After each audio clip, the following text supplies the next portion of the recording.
अन्न हे श्रेष्ठ दान असे सामाजिक सेवकांपासून ते राजकीय लोकप्रतिनिधींपर्यंत खूप सहज आणि सोप्या भाषेत बोलले जाते आणि हेच ज्ञानदानाचे केली असल्याचा प्रकार समोर आला आहे।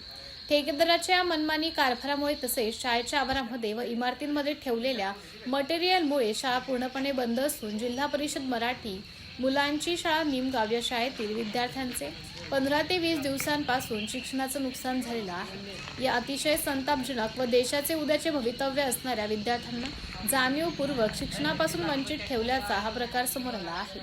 शासकीय शाळेच्या प्रांगणामध्ये तसेच इमारतीमध्ये रेती, सिमेंट व खडी या मटेरियल ठेवून शाळा बंद करून शिक्षणापासून वंचित ठेवणाऱ्या ठेकेदारांच्या दहशतीमुळे गावातील नेमणुकीस आलेले शिक्षक, ग्रामसेवक, तलाठी व पोलीस पाटील यांना सुद्धा प्रशासनास कळवण्याची तसदी घेतली नसल्याने संबंधित जबाबदार शासकीय कर्मचाऱ्यांवर ती सुद्धा याबाबतीत चौकशी होऊन योग्य ती कार्यवाही होण्याची मागणी होत आहे।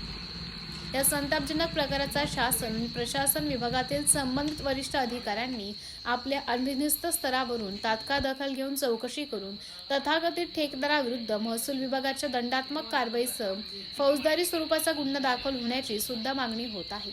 पोलीस राऊंड न्यूजचे मुख्य संपादक शेखर सोनवणे यांच्यासह उपसंपादक योगेश नाथ यांचा रिपोर्ट, जळगाव, महाराष्ट्र।